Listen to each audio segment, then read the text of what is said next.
Star Wars: The Mandalorian Grogu is directed by Jon Favreau and stars Pedro Pascal as the Mandalorian. There was once a lone bounty hunter by the name of Djarin who is of Mandalorian descent, and he now has an apprentice of the name Grogu, and they must embark on a new wild and exciting adventure in the Star Wars universe. So this is the first film that they have made for the Star Wars IP since The Rise of Skywalker, which has been about 7 years now since that film came out. I want to say it was 2019, so probably closer to 7 years.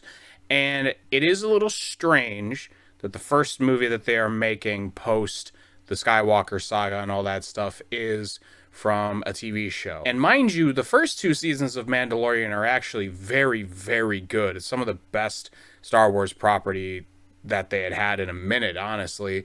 And you know, I want to give it the benefit of the doubt to begin with, but then you look at the track record after the first 2 seasons where you have Book of Boba Fett, which is very disappointing, and then at the back half of that show, it's just a Mandalorian 2.0 or 2.5 version of that. And then it bounces from that to Mandalorian Season 3, which is not very great. I don't fully remember a ton of things from it, and one of the few things that I do remember is Jack Black and Lizzo. So this film had a really big uphill battle to climb at, and we are going to discuss whether or not it worked. For starters, I do think that the guy directing the film, and Jon Favreau, is a very talented director, and he's also a good actor too, don't get me wrong. So when I saw his name was attached to it after I kind of like was skimming over some things, I was like, oh yeah, I'll get to the Star Wars movie, I'll watch it eventually, which kind of, side point, is a shame considering how important this IP is to most people and, you know, the film industry as a whole. It kind of feels weird to just be like, oh, like that's Star Wars movie, I guess. But regardless, when I fully looked into some of the details and I saw it was Jon Favreau who was directing this,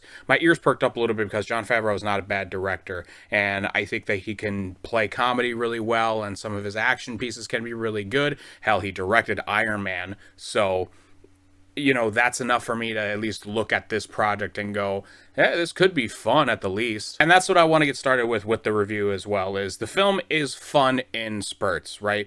The overall arching issue I have with the film, and I feel like you're going to hear this a lot from other people, is the Mandalorian and Grogu movie should have just probably been another season of the show. The first 2 seasons are about 5 hours and 15 or 5.5 hours for each film, and then the third season ends up being closer to 6 hours. So when you see the runtime of this movie is just over 2 hours, or it's just under 2 hours and 15 minutes, I look at that and I go, you guys had a concept of an idea. I have concepts and plans. Sorry, that was a little weird glimpse into how my brain works sometimes. I apologize for that. Regardless, there is concepts of an idea that they would have for a show here, and you could tell because there's some editing, you know, points in this film where it just feels like this would be the hard cutoff, like smash credits with the song that da da da da da da, and it's like, okay, cool. That's not great. Because that was honestly one of the bigger disappointments with Moana 2 that had come out, you know, a couple years back too, where that was actually really shot to be a TV show, and then they saw, let's just make more money off of it as being a movie, which they did make a lot of money. I don't know about this one, unfortunately. But that's kind of the disappointment with Mandalorian and Grogu for the film, is that while there are ideas here to be had and there are some fun moments throughout, mainly the action set pieces, the narrative feels a little episodic look to TV. And when I heard complaints about the movie looking too TV, I didn't fully understand and believe that, quite honestly. But as far as a narrative goes, it definitely does feel very TV. There's also really the unfortunate aspect of some characters being in this movie that are related to other Star Wars properties, and you may not know them really, and if you don't keep up with anything, then it's going to be hard for you to keep up with the whole thing. And like, I don't even keep up with all this stuff too, and like, but I recognize one of the characters. I go, oh, he's from like Rebels or something like that.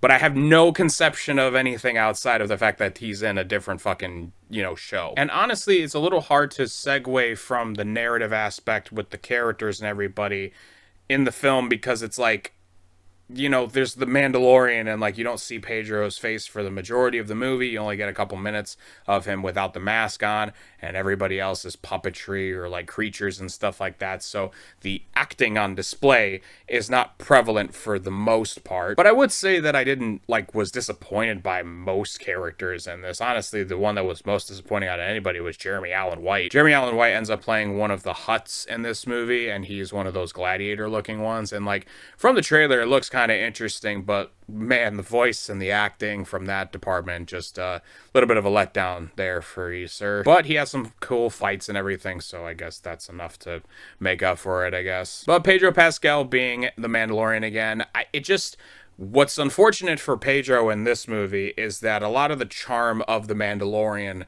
was from the first two TV shows, and I want to discuss a little bit further with the problem there, but like his acting isn't really the problem, it's the situation that he's kind of put in with the script. You see, because I think the overarching issue with The Mandalorian and Grogu is the second half of that sentence. It's Grogu. I won't spoil anything in terms of like what happens in previous seasons, but I really think that one of the seasons really let off at a point where it's like we can kind of continue doing a Mandalorian story without involving Grogu as much per se. And I really think they should have taken the opportunity to do that because while season 1 is very, very good, and season 2 is also really high caliber television to me for the Star Wars universe, it feels like the problem with it is like the jokes run thin quick. We've seen way too many times with The Mandalorian and Grogu, whether it's in the TV show or whether it's in this movie, that there's similar jokes. There's too many jokes that feel like this just feels like something watching it for the first time almost. And as somebody that had seen every season of Mandalorian and has seen Book of Boba Fett and all that stuff, it becomes like, are you going to show me anything new? What else is there? And there are some little tidbits of new things here and there had you watched the previous stuff to now.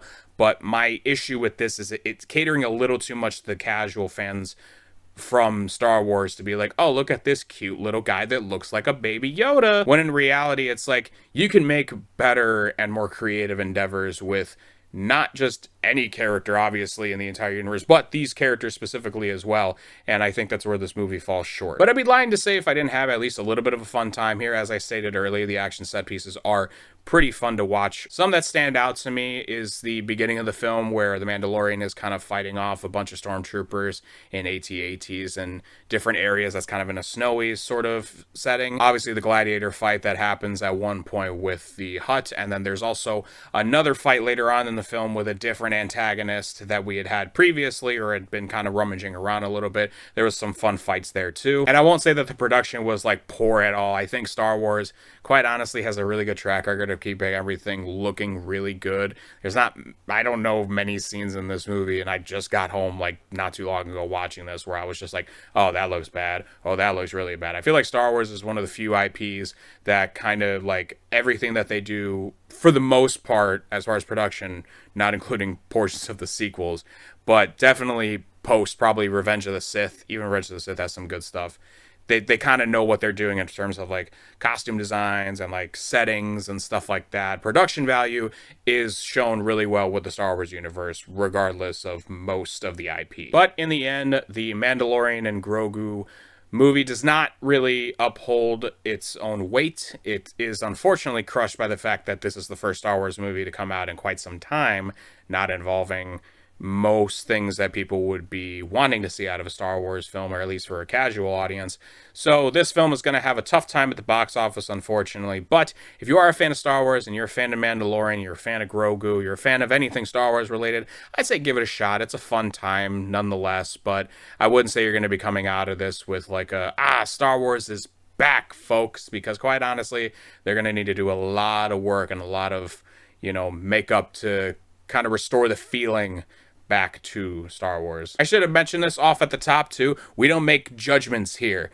I don't care that was a lot of money. I spent that, and that was a very big impulse buy. I also have the other one over there that I had bought earlier today too. This is a judgment-free zone. We don't judge people for buying things that may look cool. I'm gonna give The Mandalorian and Grogu 2.5 stars. It's mid, it's fine, it's not going to change your world, but you'll have a fun time watching it, guys. Thank you so much for watching. Let me know what you thought of the film down below. Let me know what your Star Wars rankings may be. I've not seen Solo, so I can't exactly do a full Star Wars rankings here, but this definitely kind of is on the little bit mid-tier, lower mid-tier for me for sure. But I'd love to know your thoughts down below for this film or any of the other Star Wars movies, just as long as you're nice. Be sure to check out all the socials with TikTok, Letterboxd, and Twitter, where we're going to be talking films and all other sorts of stuff across the platforms. Take it easy, guys. Thank you so much for watching. Keep those cinemas alive, and I will talk to you all next time.